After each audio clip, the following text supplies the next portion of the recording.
사람은 누구나 생각을 하면서 살아갑니다.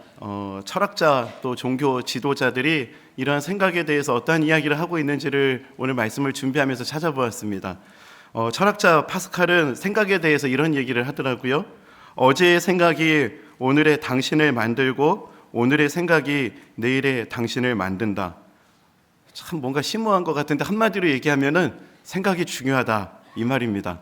종교 지도자가 또 생각에 대해서 어떤 이야기를 하고 있는가 하는 것도 찾아보았습니다. 20세기 성공의 주교였던 윌리엄 템플이 했던 말입니다. 당신의 종교는 당신이 홀로 떨어져 있을 때 하는 바로 그것이다. 당신의 종교는 당신이 홀로 떨어져 있을 때 하는 바로 그것이다. 저는 윌리엄 템플의 이 글을 보면서 오늘 설교의 제목을 생각해 보게 되었습니다. 당신이 행하는 그것이 바로 당신의 종교다. 또 이 이야기를 들으면서요, 당신이 아무도 보는 이가 없을 때 생각하는 그것이 당신의 종교를 말해준다라는 것을 생각해 보게 되었습니다. 이런 철학자 또 종교 지도자가 생각에 대해서 이런 이야기를 하고 있다면은 성경은 또 어떤 이야기를 하고 있는가 하는 것을 찾아보았는데요. 그렇게 만난 본문이 바로 오늘 우리가 읽었던 본문입니다. 오늘 본문을 보면은요, 생각에는 크게 두 가지 종류가 있다라는 것을 말하고 있습니다. 로마서 8장 5절 말씀입니다. 육신을 따르는 자는 육신의 일을, 영을 따르는 자는 영의 일을 생각하나니. 생각에는 두 종류가 있는데 하나는 육신의 일을 생각하는 것, 또 하나는 영의 일을 생각한다 하는 것입니다. 보수적인 주석을 찾아보니까 여기서 생각은 사고방식을 의미한다라고 주해가 되어 있더라고요. 그 주석을 통해서 이 말씀 본문을 다시 한번 적용해 보면 의미가 더 선명해집니다. 육신을 따르는 자는 육신의 사고방식을, 영을 따르는 자는 영의 사고방식을 갖고 있다라는 것을 말하고 있는 것이죠. 즉, 이 사고방식이 무엇을 의미하는가 이것들을 또 살펴보니까 뭔가를 추구한다, 뭔가를 능동적으로 그것들을 자꾸 생각한다 하는 의미를 가지고 있더라고요. 육신에 속한 사람들은 육신의 일을 자꾸 추구하고 생각한대요. 그리고 영, 즉 성령에 속한 사람들은요, 성령의 일을 자꾸 생각하고 또 그것을 추구한다. 이렇게 크게 다르다 생각이, 이런 부분들을 성경에서 이야기하고 있습니다. 오늘 좀 먼저 말씀의 이 부분에서 육신적인 생각이 오늘 말씀 의미에서 어떤 의미를 말하고 있는가, 또 영적인 생각, 즉 성령의 생각이 어떠한 것을 의미하는 것인가, 이 부분에 대해서 먼저 좀 한번 생각해 보도록 하겠습니다. 성경이 말하는 두 종류 생각 중에 첫 번째 생각은 육신의 생각입니다. 종교개혁자 마틴 루터는요, 육신의 생각이라고 말씀하고 있는 이 로마서 8장에 대해서 이렇게 말하고 있었습니다. 육신의 생각이란 인간의 타락하고 자기 중심적인 인간성을 말한다. 뭐라고요? 육신의 생각은 자기 중심적인 인간성을 말한다 라고 하는 거예요.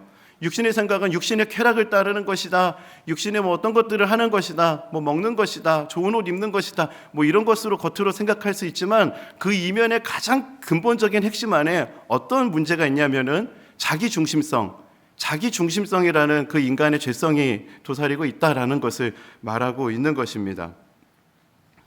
최근에 제자훈련 공과를 진행하는데 공과 주제가 어떤 주제였냐면 가정에 대한 주제였습니다. 저는 여성 제자반을 인도하고 있는데요, 첫 번째 문제부터 조금 여성 제자반들이 또 접하기에 좀 부담스러운 성경 구절들이 등장했어요. 가정에 대해서 이제 아내의 역할을 성경에서 어떻게 이야기하고 있는가 하는 것을 말씀을 찾아서 읽어보았는데 말씀이 이랬습니다. 아내들이여 자기 남편에게 복종하기를 주께 하듯 하라. 이는 남편이 아내의 머리됨이니 그리스도께서 교회의 머리됨과 같음이니 그가 바로 몸의 구주시니라. 이 이야기를 읽고요, 제가 또 남편의 대표로서 당당하게 물어봤죠. 성경이 지금 뭐라고 얘기하고 있냐고. 그러니까 복종하라고 얘기한다고. 남편은 몸에 어디라고요? 그랬더니 또 억지로 답을 하더라고요. 머리, 이러시더라고요. 그러면서 이 공과를 이렇게 진행하면서 성경 구절이 의미하는 그 아내의 역할 하나하나들을 이렇게 살펴보면서 진행하는데, 오늘 이 자리에 우리 아내가 앉아서 이거 교육을 받았어야 되는데 하는 마음이 계속 들더라고요. 그리고 또 이제 다음 파트, 남편에 대한 부분으로 넘어왔습니다. 남편들아, 아내 사랑하기를 그리스도께서 교회를 사랑하시고 그 교회를 위하여 자신을 주심같이 하라 라는 이 말씀의 의미들을 또 살펴보았어요. 교회가 그리스도께서 교회의 영적인 필요들을 채우시고 또 영적인 우리 마음의 갈급함을 만지시고 정서적인 모든 부분들을 어루만지시듯 남편들이 아내에게 그렇게 해야 된다 했더니 아멘 소리가 얼마나 컸는지 모릅니다. 그렇게 저는 남편을 대표해서 아내들이여 복종하라 하면은 이거 우리 아내가 들어야 되는데 그런 생각이 작동하고, 또 남편들이여 하면은 또 이걸 왜 우리 아내가 어떻게 된 거지? 아내가 뭐 아무튼 이렇게 서로의 상황들을 이렇게 생각하는 이것이 무엇을 말하는 것인가 하는 것을 돌아보았는데요. 그 결론, 자기 중심성이었어요. 가정 안에 여러 가지 문제들의 그 원인은요, 어떤 역할을 하고 안 하고의 문제가 아니라 그 역할을 어떤 관점으로 바라보고 있는가, 그 깊이 도사리고 있는 자기 중심성. 그래서 팀 켈러는 가정을 말하다, 제자훈련 필독서입니다. 가정을 말하다에서 그런 얘기를 해요. 가정이라는 곳이요, 자기 중심성이 가장 잘 드러나는 곳이래요. 그리고 그 열매가 너무나 잘 맺히는 곳이 가정이다라고 이야기를 하더라고요. 이제 제자반 가정의 결론, 자기 중심성. 우리 스스로가 남편에게 또 아내에게 우리 자녀에게 자기 중심성을 가지고 대하고 추구하고 생각했던 그것은 무엇이었는가, 이런 것들을 하나하나 적용해 가면서 우리의 모습들을 돌아보는 시간을 가졌습니다. 사도 바울은요, 이런 얘기를 하는 거예요. 그 이야기를 들었던 로마 교회, 사실은 예수를 모르는 교회가 아니었죠. 로마 교회 성도들은 하나님의 말씀을 아는 사람들이었어요. 예수를 믿는 사람들이었어요. 그럼에도 불구하고 그들이 육신의 일을 따르고 있었대요. 근데 그들이 그것을 오해했던 것 같아요. 뭘 잘 먹고 마시고 하는 그 정도. 그런데 그게 아니라 그 이면에 깊이 도사리고 있는 자기 중심성, 그 자기 중심성을 추구하는 그런 부분이 예수를 따르는 그리스도인으로서 그런 모습이 우리에게는 없는가 하는 부분들을 사도 바울이 이야기하고 있는 것입니다. 이런 자기 중심성에 갇혀 있었으면서도 그런 부분들을 잘 깨닫지 못했던 역사적인 부끄러운 일들이 있어요. 그 대표적인 사건이 바로 십자군 전쟁이었죠. 당시 그 십자군 전쟁의 구호가 이랬어요. 하나님께서 그것을 원하신다. 하나님이 원하셔서 전쟁하는 거예요. 하나님이 원하셔서 전쟁을 해서 얼마나 많은 사람들이 죽고 그거에 대한 좋지 않은 일들이 일어났었습니까? 이것이 근데 하나님이 원하신다라고 해서 했음에도 불구하고 하나님이 원하시지 않았다라는 것이 반드시 분명히 드러났거든요. 그게 어떻게 드러났을까요? 오늘 성경의 말씀을 따라 보면은 너무나 선명해요. 로마서 8장 6절입니다. 육신의 생각의 결과가 어떻게 됐다고요? 사망이요. 육신의 생각은 사망이요. 그렇게 하나님 원한다라고 했지만 그 열매는 사망이었어요. 그 열매를 보면은 그것이 자기 중심성으로 했는지 아닌지가 드러나게 되는 것을 오늘 사도 바울이 이야기하고 있는 것입니다. 오늘 이 자리에 있는 우리 모두가 한번 좀 이런 부분들을 생각해 보았으면 좋겠습니다. 하나님을 섬긴다, 하나님을 원하신다라고 행하는 우리의 모든 섬김과 이 과정 속에서 그 열매가 혹시 사랑이고 또 선한 열매가 맺히고 있는가, 아니면은 그 열매가 사망이고 깨어짐이고 아픔이고 상처인가, 이런 부분들을 면밀히 돌아보는 오늘 이 밤이 되었으면 좋겠습니다. 우리가 깨달아야 되는 것, 우리 자신이 정말 예수를 따라가고 있음에도 불구하고 자기 중심성을 가지고 그 길을 걸어가고 있을 수 있다, 이런 자각이 우리 가운데 선명해질 수 있는 은혜를 주님 앞에 구하는 밤이 되기를 소망합니다. 두 번째 생각은 성령, 즉 영의 생각을 말하고 있는 거예요. 본성적으로 인간은 자기 중심적으로 살아갈 수밖에 없는데 성령의 역사를 통해서 우리는 성령의 일을 추구하게 된다라는 것을 사도 바울이 이야기하고 있습니다. 하나님 중심적인 사고방식, 성령께서 하시는 일을 기뻐하고 추구하는 그런 삶을 살아가는 그 모든 그 과정들은 성령님의 역사를 통해서만 가능한 것이다라고 사도 바울이 이야기하고 있는 것이에요. 로마서 8장 9절입니다. 만일 너희 속에 하나님의 영이 거하시면 너희가 육신에 있지 아니하고 영에 있나니 누구든지 그리스도의 영이 없으면 그리스도의 사람이 아니라.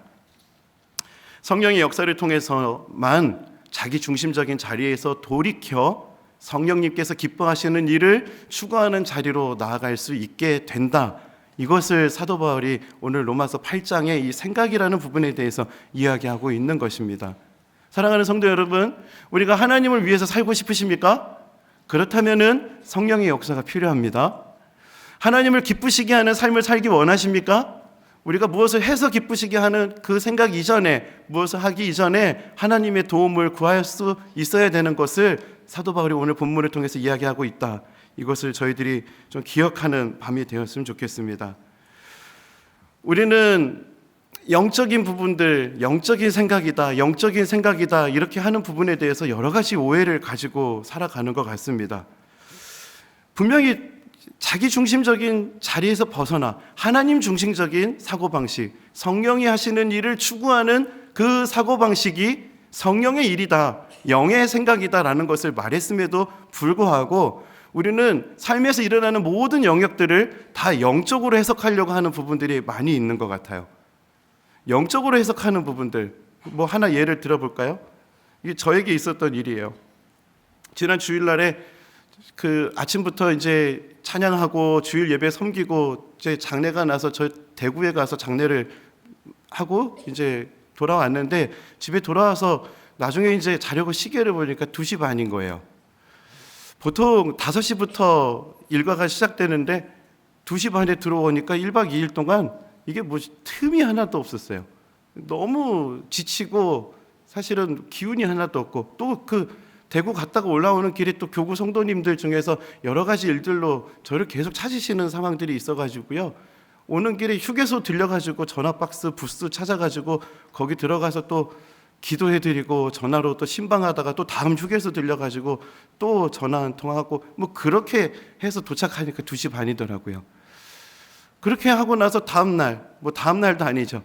잠깐 자고 일어나서 제가 또 해야 되는 게 찬양 콘티예요. 화요 순장반 수요예배 콘티를 작성을 해야 되는데 이게 뭐 도무지 앉아가지고 하려고 해도 머리가 돌아가지를 않는 거예요. 그래서 저 솔직히 좀 그랬어요. 하나님 앞에 더 열심히 기도해야겠다 하고 시편 27편 펴놓고요. 하나님 콘티를 주시옵소서 하고 기도하고 그랬어요. 그래도 안 나오니까 옆에 저희 아내한테 기도 좀 해줘. 콘티가 안 나온다. 이런 얘기를 하니까 저희 아내가 하는 말, 좀 쉬세요. 한마디를 하더라고요. 그래서 순종했습니다. 들어가서 1시간 정도 쉬고 나왔는데요. 그냥 콘티가 술술술술 나오는 거예요. 그런 과정을 통해서 제가 깨달은 게 뭔지 알아요? 그게 뭐냐면은 참 영적인 일을 한다고 그 영적인 것을 붙잡고 하는 그 모습이 제가 참 균형을 잃어버린 모습이다. 뭐 시편 27편 펴놓고 앉아있는 그 모습이 영적인 모습일 수도 있는데 1시간 정도 잠깐 쉬고 오는 그것을 왜 나는 영적이라고 생각하지 못했는가 하는 치우친 제 모습들을 참 생각해 보게 됐던 것이죠. 참 우리는 모든 부분 안에서 쉽게 그냥 밥 한 끼 먹으면 되는 것도 영적으로 해석하려고 하는 경향성이 있는 것 같아요. 잠깐 쉬면 되는 건데도 그것을 영적으로 그것들을 해석하고 이야기하는 경우들이 참 많은 것 같습니다. 아니 길 가다가 돌에 걸려서 넘어지면 돌에 걸려서 넘어지는 거지 왜 거기서 영적인 의미를 찾냐고요. 그게 영의 일이 아니라는 것입니다. 면역력이 약해지면 요즘 같은 날씨에 감기 걸릴 수 있는 거죠. 왜 감기 걸렸는데 왜 하나님이 치셨다고 생각하십니까? 하나님이 치신 게 아니에요. 잘 씻고 잘 쉬고 병원 가서 감기약 먹으면 되는 거예요. 근데 그런 모든 삶에서 일어나는 소소한 일들을 다 영적이다. 근데 그것을 오늘 말씀을 오해해서 이것이 바로 영의 일이야, 영의 일. 영의 생각이야. 이렇게 오해하는 성도님들이 의외로 너무 많다라는 것입니다. 그냥 우리 삶에서 일어나는 기승전결 모든 일을 다 영적으로 해석해내고 말해야 되고, 여러분 그런 부분들이 균형을 잃은 모습이라는 것을 꼭 기억하는 오늘 이 밤이 되기를 원합니다. 영의 일이 어떤 일이라고 다시 한번 강조해 드립니다. 하나님 중심적인 사고방식, 성령의 일을 기뻐하는 그것을 추구하는 사고방식이 영의 생각이지, 그냥 기승전 돌뿌리 걸려지고 넘어지고 뭐 감기 걸려도 다 그걸 영으로 해석하는 그게 영의 생각이 아닙니다. 혹시라도 그런 생각 가운데 있는 분이 계시다면은 오늘 우리가 다시 한번 균형을 찾는 그런 밤이 되었으면 좋겠고요. 하나님, 내 생각 가운데에도 은혜가 필요합니다. 제 생각을 균형 있게 변화시켜 주시옵소서. 그렇게 주님 앞에 은혜를 구하는 밤이 되기를 소망합니다. 하나님 중심적인 사고방식, 이게 영적인 생각이라는 거예요. 성령의 일을 기뻐하는 것, 하나님이 기뻐하시는 일을 추구하고 또 그런 삶을 어떻게 살까를 고민하는 그것이 성령의 생각이라는 거예요. 그것을 성경이 사도 바울을 통해서 분명히 우리에게 가르쳐 주고 있습니다. 우리가 이렇게 성령의 일, 하나님께서 기뻐하시는 일을 하다 보면은 우리가 경험할 수 있는 은혜가 있습니다. 오늘 간단하게 그 두 가지 부분을 나누고 우리 함께 기도하는 시간을 가졌으면 좋겠습니다. 하나님의 일을 추구하고 생각하다 보면 우리가 경험할 수 있는 변화, 첫 번째는요, 우리의 세계관의 변화입니다. 성령의 일을 추구하고 하나님 중심적인 사고방식을 따라 살아가다 보면 우리의 가치관, 우리의 세계관의 변화가 찾아오게 됩니다. 로마서 8장 14절 말씀, 무릇 하나님의 영으로 인도함을 받는 사람은 곧 하나님의 아들이라. 오늘 사도 바울은 하나님의 영을 따라 살아가는 사람은 하나님의 아들이라 라고 이야기하고 있거든요.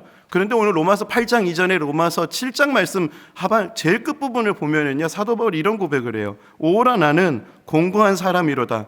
이 사망의 몸에서 누가 나를 건져내랴.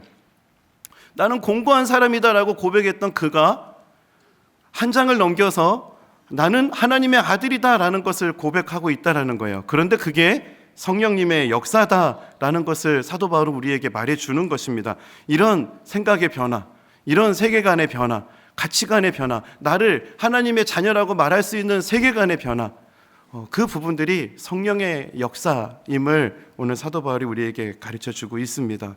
성령님의 역사를 통해서 우리는 우리의 관점의 변화가 일어날 수 있습니다. 하나님이 바라보시듯 그것을 바라볼 수 있는 영안이 열려지는 것을 경험하게 되고요. 하나님이 보시듯 그것들을 생각할 수 있는 생각들이 우리 안에 자리 잡기 시작합니다. 저는 어릴 적에 별명이 있었어요. 별로 제가 좋아하지 않는 별명인데요. 제가 예전에 한번 간단하게 이야기를 나눴던 적이 있는데 제가 아토피가 어렸을 때 참 심했어요. 그래가지고 어렸을 때 제 별명이 문둥이였습니다. 그 남자 학교 다니니까 남자 아이들이 얼마나 그게 짓궂은지 몰라요. 그래서 제 피부를 보면서 문둥아 이러는 게 이제 친구들의 놀림이었고요. 근데 그 놀림이 너무 부끄럽고 싫으니까 학교 체육 시간이 되면은 제가 이렇게 옷 갈아입는 시간이 너무나 괴로웠어요. 그래서 한여름에도 속에다가 체육복을 입고 겉에다가 교복을 입고 가서 체육 시간에 환복할 때는 그냥 교복 훌렁 벗고 체육복을 그대로 입고 이렇게 나가서 체육 활동을 하고 그랬었거든요. 그런 저에게 하나님 찾아오셔서 저에게 있어서 많은 가치관의 변화를 허락하여 주셨습니다. 고등학교 자율학습 시간에 선생님 따라서 이제 교회 수련회를 가게 됐었거든요. 이제 교회 수련회를 갔는데 그때 그 교회 수련회 강사가 송명희 시인이셨어요.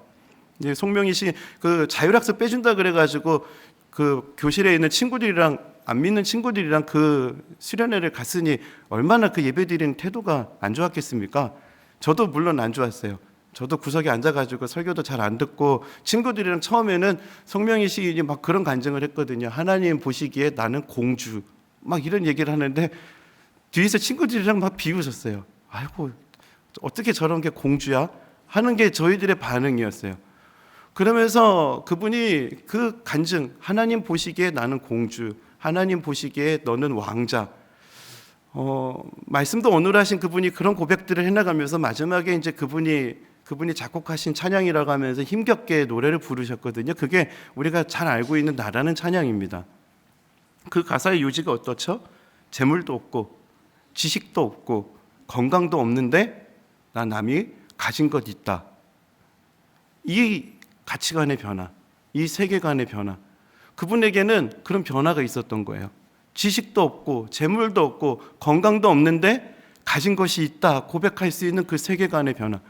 제가 그분이 부르는 정말 듣기는 힘들었거든요. 그 찬양을 들으면서요, 갑자기 하나님께서 제게 깨닫게 하시는 은혜. 너는 내 아들이야. 너는 내 것이야. 너는 종기에. 라는 그 메시지가요, 이게 뭐라고 해야 되지? 사람의 시선으로 바라볼 수 없는 하나님의 시선으로 바라보는 그 내 모습이 얼마나 귀한가. 그 아들을 십자가에 달려 죽으시기까지 나를 사랑하신 하나님, 그 사랑을 깨닫고 경험하면서 제 안에 바뀌게 된 가치관. 나는 문둥이가 아니야. 난 하나님의 아들이야. 그런 세계관의 변화를 통해서 제가 또 하나의 변화가 찾아왔는데요. 하나님을 위해서 어떻게든지 살고 싶었어요.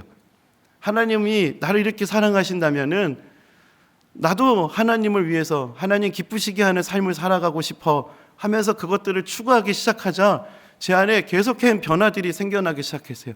친구들이 저한테 문둥아라고 불렀을 때 아니야, 아토피거든? 그 친구들이 너무 당황해하는 거예요. 평소 같으면은 제가 부끄러워가지고 대답도 못하고 숨고 그랬을 텐데 아니야, 아토피야. 옮아 도망다니면은 안 옮아. 괜찮아.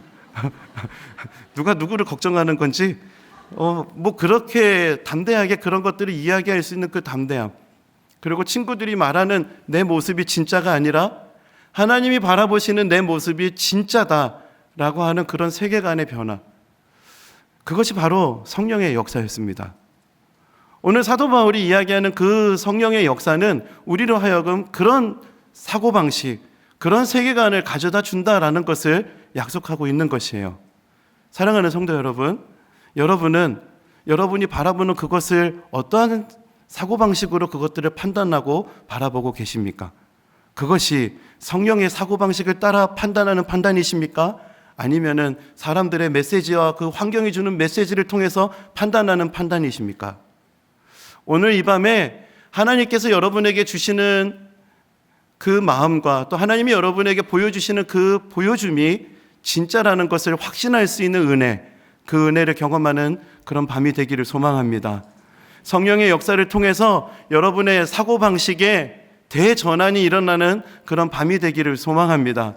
하나님께서 우리에게 무엇을 주셨는지 그것들을 깨닫고 성령을 추구하는 삶, 하나님께서 기뻐하시는 것을 기뻐할 수 있는 삶, 그 삶을 기뻐하고 또 그것을 따라 살기를 소망할 수 있는 그런 은혜를 구하는 밤이 되기를 소망합니다.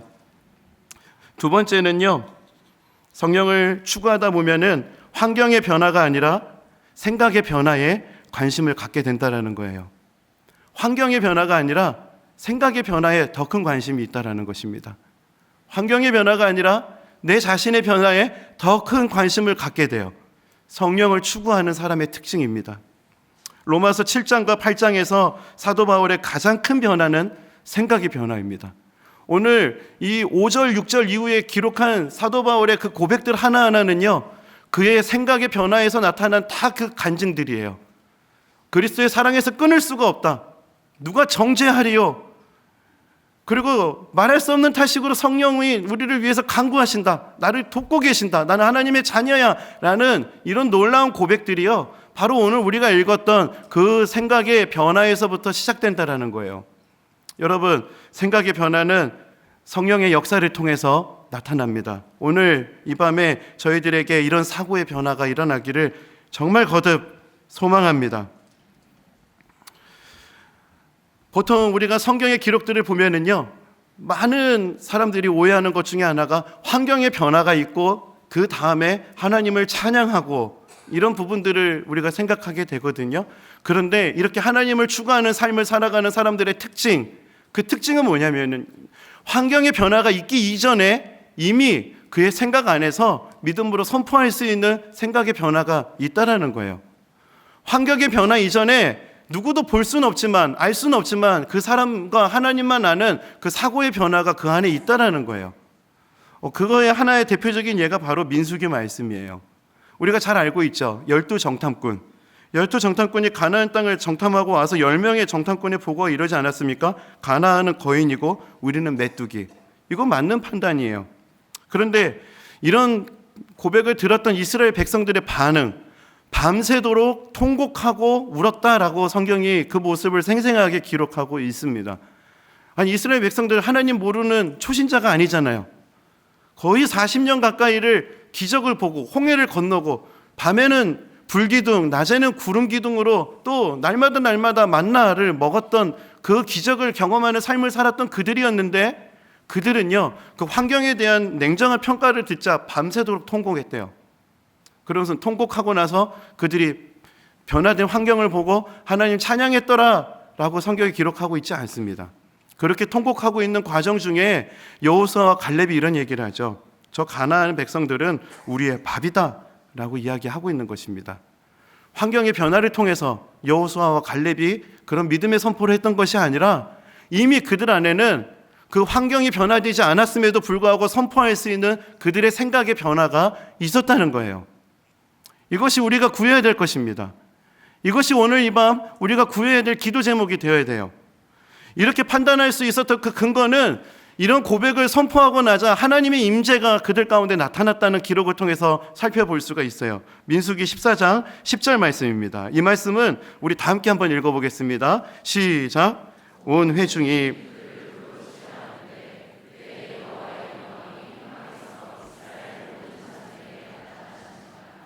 돌로 치려고 하는 그 고백을 듣는 순간 하나님의 임재가 그곳 가운데 나타나는 것을 보게 돼요. 이스라엘 백성들은 몰랐지만 여호수아와 갈렙 안에는 그런 사고의 변화가 이미 성령의 역사를 통해서 있었다는 것을 성경이 이것들을 말해주고 있는 것입니다. 사랑하는 성도 여러분, 오늘 이 밤 여러분 환경의 변화를 구하시겠습니까? 아니면은 내 안의 변화를 구하시겠습니까?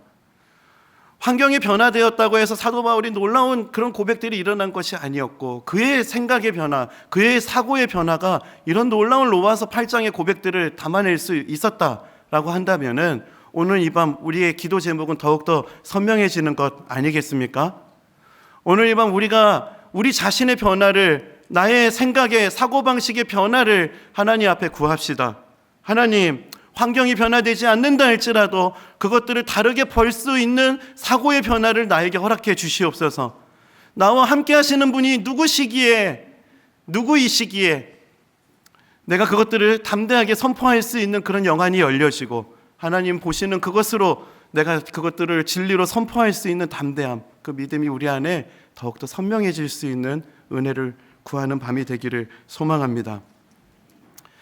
이제 제자훈련을 1년간 진행하면서 이제 막바지에 왔습니다. 이때쯤 되면은 하나님 앞에 간절히 기도하는 기도 제목이 있어요.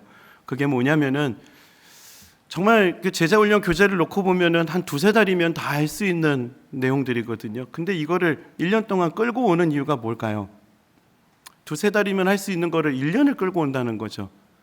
생각의 변화, 사고방식의 변화, 이런 변화가 한 분 한 분의 삶 속에 또 인도하는 저에게 계속해서 그런 변화가 있는가, 이것이 저에게 있어서는 기도 제목입니다. 이전에 제자훈련을 하신 분들을 바라볼 때도 늘 그런 모습을 보며 하나님 앞에 기도하게 돼요. 하나님 앞에 사고의 변화가 있는가, 이런 과정들을 통해서 사고의 변화를 경험해 가며 하나님 앞에 하루하루를 살아가고 있는가. 오늘 저를 진단하면서도 나는 그런 사고의 변화를 경험하는 그 가운데 하나님을 따라가는 삶을 살고 있는가, 이 부분이 주님 앞에 늘 점검하는 그런 저의 기도 제목입니다. 오늘 저희도 이런 부분들을 주님 앞에 기도하는 밤이 되었으면 좋겠습니다. 우리는 참 연약합니다. 우리는 육신의 길을 쉽게 따라갈 수 있습니다. 하나님을 위한다고 하지만 너무 쉽게 자기 중심성인 그 모습을 잊어버리고 하나님을 위한다 그런 착각 속에 신앙생활을 할 수도 있습니다. 그럼에도 불구하고 우리에게 소망이 있는 것은요, 그런 우리를 하나님이 돕고 계신다는 거예요. 사도 바울이 로마서 8장 26절 말씀을 통해서 이렇게 이야기하고 있습니다. 이와 같이 성령도 우리의 연약함을 도우시나니 우리는 마땅히 기도할 바를 알지 못하나 오직 성령이 말할 수 없는 탄식으로 우리를 위하여 친히 간구하시느니라. 오늘 이 밤 우리에겐 소망이 있습니다. 하나님이 우리를 돕고 계십니다. 우리는 다른 것을 구할 수 있지만 말할 수 없는 탄식으로 성령님이 우리를 위해서 기도하고 계신다. 오늘 이 밤이 그런 성령의 음성을 듣는 밤 되기를 소망합니다. 말씀을 정리하겠습니다. 오늘 말씀의 제목처럼 우리의 생각이 곧 나의 종교다. 오늘 이것을 좀 우리가 한번 깊이 돌아보는 시간이 되었으면 좋겠습니다. 이 말을 좀 더 피부에 와닿게 이제 기도할 거니까 우리에게 좀 적용해 볼까요?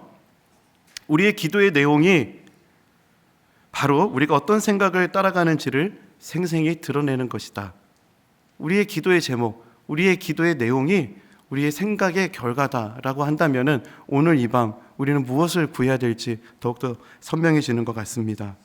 예수님께서는 우리와 같은 모습으로 이 땅에 계실 때 이렇게 기도하셨습니다. 누가복음 22장 42절 44절 말씀 이르시되 아버지여 만일 아버지의 뜻이거든 이 잔을 내게서 옮기시옵소서. 그러나 내 원대로 마옵시고 아버지의 원대로 되기를 원하나이다 하시니 예수께서 힘쓰고 애써 더욱 간절히 기도하시니 땀이 땅에 떨어지는 핏방울 같이 되더라. 예수님은 내 생각대로 하지 마시고 아버지의 생각대로, 내 바램대로 하지 마시고 아버지의 바램대로 되는 것이 예수님의 기도의 내용이었습니다. 그리고 이것을 성경에 기록하셔서 우리도 이와 같이 기도할 것을 가르쳐 주셨습니다. 오늘 이번 우리의 기도는 혹시 이것과 반대의 기도를 하고 있는 것은 아닌지 한번 생각해 보았으면 좋겠습니다. 하나님, 아버지의 뜻대로 마시옵고 내 뜻대로 하시옵소서. 혹시 우리의 기도가 그렇다면은 우리의 기도가 교정되는 그런 성령의 역사가 나타나는 그런 밤이 되기를 소망합니다. 그렇게 성령의 도우심으로 우리의 기도가 교정되어지고 그리스도인다운 삶으로 나아감을 또한 기뻐할 수 있고 그런 역사를 경험하는 그런 은혜의 밤이 되기를, 또 우리의 기도가 달라지는 역사가 나타나는 밤이 되기를 간절히 소망합니다. 함께 기도하시겠습니다.